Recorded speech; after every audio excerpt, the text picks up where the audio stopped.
Hi friends, video చూసే ముందు description లో మన టెలిగ్రామ్ ఛానల్ లింక్ ఉంది, వెళ్ళి ఫాలో అవ్వండి. ప్రతి క్రికెట్ అప్డేట్ తో పాటు ఐపీఎల్ ప్రతి మ్యాచ్ కు ముందు ఫ్రీగా ప్రిడిక్షన్ ఇవ్వబడుతుంది. ఎలాంటి డబ్బులు చార్జ్ చేసేది ఉండదు, ఫ్రీగా ప్రిడిక్షన్ ఇవ్వబడుతుంది. ప్లీజ్ దయచేసి ఫాలో అవ్వండి. Thank you. ఏంటి రోహిత్, చుక్కలు కనిపించాయా చిన్నస్వామి స్టేడియంలో? నిజమేరా బాబు, మీరేంట్రా ఎంత డేంజరస్గా ఉన్నారు? 212 స్కోర్ కొడితే ఉఫ్ఫను ఊదేశారు. సూపర్ ఓవర్ పెడితే దాన్ని కూడా టై చేశారు. తర్వాత చచ్చి బతికి రెండో సూపర్ ఓవర్లో మ్యాచ్ గెలవాల్సి వచ్చింది. చూసావా, నేను లేకుండానే మీరు ఇంత ఇబ్బంది పడ్డారు ఈ సిరీస్లో. అదే నేనుండి ఉంటేనా సూపర్ ఓవర్లో నేనే బౌలింగ్ చేసేవాడిని. మీరు 6లు 4లు కాదు కదా, సింగిల్ కూడా తీయలేకపోయేవాళ్ళు. హలో రషీద్ ఖాన్, అంతొద్దమ్మా. ఏదో టీం మొత్తం నీ మీదే డిపెండ్ అయినట్టు, నువ్వు ఆడితేనే వాళ్ళు గెలుస్తున్నట్లు క్రెడిట్ మొత్తం కొట్టేస్తున్నావు కదా. దీన్ని క్రెడిట్ కొట్టేయడం అనరు కోహ్లీ. టీంలో నేనుంటే టీంకి మరింత బలం వస్తుందని చెప్తున్నా. మీరు బాగా ఆడారా నేను ఒప్పుకుంటా, కానీ మా పర్ఫార్మెన్స్ చూసావు కదా. మీరు కష్టపడి 22కి 4 వికెట్లు తీసినా నేను రింకుగాడు ఊచకోత కోసాం మిమ్మల్ని.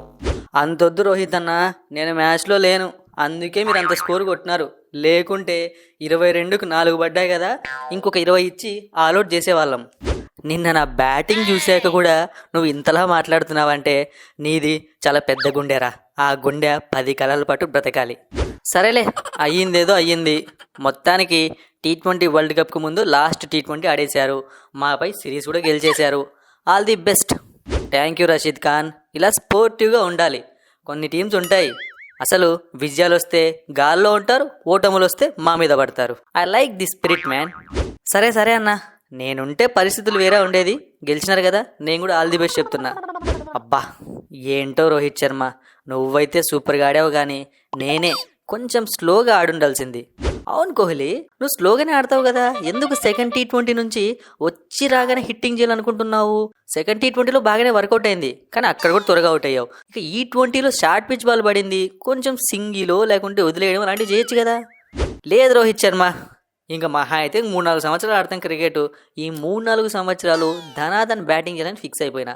అందుకే ఫస్ట్ బాల్ నుంచే హిట్టింగ్ చేద్దాం అనుకున్నా. తప్పు కోహ్లీ, నన్ను చూసావా? స్టార్టింగ్ నేను ఎంత స్లోగా ఆడాను, తర్వాత యాక్సలరేషన్ ఇస్తే ఆఫ్ఘనిస్తాన్ బౌలింగ్లో పెట్రోల్ అయిపోయింది. అట్లుండాలి బ్యాటింగ్ అంటే.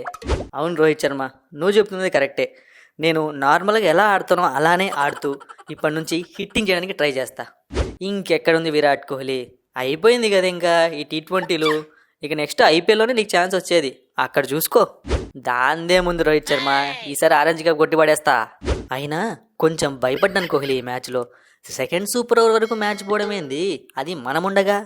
లేదులే రోహిత్, తప్పు జరిగింది మన మ్యాచ్లో. 22కి 4 వికెట్లు పడ్డము, ఆ సంజు శాంసన్ కూడా సేమ్ నాలాగే ఆడి అవుట్ అయిపోవడము, దానివల్ల స్కోర్ 212 వచ్చింది. అదే మేమందరం ఉండి బాగా ఆడింటే ఏ 240నో 250నో వచ్చేది. చిన్నస్వామి గురించి తెలుసు కదా, ప్యూర్ బ్యాటింగ్ పిచ్. ఇక్కడ ఎవరు ఆడినా సరే కొడతారు. అది కరెక్టే కోహ్లీ, ఈ చిన్నస్వామి వల్లే మీరు 2-3 ఐపీఎల్ కప్పులు మిస్ అయ్యారనుకుంటా. భలే చెప్పారు రోహిత్ శర్మ. ఈ విషయం ఎవరికి అర్థం కాదు, ప్రతి ఒక్కడు ఆడతాడు ఈ గ్రౌండ్లో. ఏం చేయాలి, ఇక చాలా ఇబ్బంది పడుతున్నాం. అయినా ఈ సిరీస్తో నాకు ఒక టెన్షన్ తీరిపోయింది కోహ్లీ. ఏంటి, ఏం టెన్షన్, ఏం మాట్లాడుతున్నావు? అదే రింకు సింగ్ ఎంత బాగా ఆడుతున్నాడు కోహ్లీ, ఎంత మంచి టాలెంటు. ఇప్పటి వరకు వాడు బ్యాటింగ్ చేసిన ప్రతి మ్యాచ్లో ఆడినాడు కోహ్లీ. ఇట్లాంటి బ్యాట్స్మెన్ నేను ఎక్కడ చూడలే. ఫినిషింగ్ చేస్తాడు, ప్రెజర్ సిచ్యువేషన్స్లో ఆడతాడు. అబ్బా అబ్బా అబ్బా, ఏమున్నా టాలెంటా. అవును రోహిత్, నేను కూడా ఫుల్ ఫిదా అయిపోయినా. ఇక మనకు ధోని లేని లోటు ఖచ్చితంగా తీర్చేస్తాడు. ఈసారి T20 వరల్డ్ కప్లో రింకు సింగ్ లేకుంటే మన పేర్లు కూడా పెట్టద్దని చెప్పేద్దాం. నేను ఫిక్స్ అయిపోయినా, నేనే కెప్టెన్ కదా, కాబట్టి రింకు సింగ్ పేరు ఉంటేనే టీం మొత్తం T20 వరల్డ్ కప్ ఆడుతుందని చెప్తా, లేదంటే లేదు. అయినా నాకు ఒక డౌట్ ఉంది రోహిత్ శర్మ. ఏంటి కోహ్లీ చెప్పు. ఇప్పుడు ఫస్ట్ సూపర్ ఓవర్ ఏమో ముఖేష్ కుమార్కి ఇచ్చావు, రూల్ ప్రకారం మళ్ళీ అదే బౌలర్ వేయకూడదు. సెకండ్ సూపర్ ఓవర్ ఎందుకు రవి బిష్నాయ్కి ఇచ్చావు? అంటే స్పిన్ బౌలింగ్ కదా, కొట్టేసింటే ఒకవేళ వాళ్ళు. అంత సీన్ లేదు కోహ్లీ. రవి బిష్నాయ్ బౌలింగు గూగ్లీలు ఎక్కువ వేస్తాడు, సో హిట్టింగ్ చేయడానికి పోతే క్యాచ్ అవుట్లు అవుతారు. అది ఆ ప్లాన్తో వెళ్ళా. అబ్బా ఏమన్నా ప్లాన్ వేసినావా అన్న, నాకు బౌలింగ్ ఇస్తే ఫ్యూజ్లు ఎగిరిపోయినాయి. అంతేకాకుండా బాధ్యత పెరిగింది. నా మీద నమ్మకంతో ఇస్తున్నాడు మా రోహిత్ అన్న అని, అందుకే ప్రాణం పెట్టి బౌలింగ్ చేసిన. ఈ ఒక్క సూపర్ ఓవరే కాదు రవి బిష్నాయ్, T20 వరల్డ్ కప్ని దగ్గర పెట్టుకొని ఆడు. ప్రతి మ్యాచ్ నీకు సూపర్ ఓవర్ లాంటిదే. అప్పుడే వరల్డ్ కప్ కొడతాం మనం. నువ్వు టెన్షన్ పడద్దన్నా, నన్ను టీంలో పెట్టుకో. నీకు ఎన్ని వికెట్లు కావాలో నాకు మ్యాచ్కి ముందు చెప్పు, అవన్నీ నేను చూసుకుంటా. సర్లే, ఇప్పటికే ఎక్కువ డిస్కస్ చేసాము ఈ మ్యాచ్ల గురించి. మొత్తానికి సిరీస్ గెలిచేసాము. ఇక నెక్స్ట్ తెలుసు కదా రోహిత్, మనకు ఇంగ్లాండ్తో టెస్ట్ సిరీస్ ఉంది. అదెలా మర్చిపోతాను కోహ్లీ. ఇంగ్లాండ్తో టెస్ట్ సిరీస్ అంటే ఒక వరల్డ్ కప్ ఆడినట్టే. దుమ్ము దులిపేద్దాం.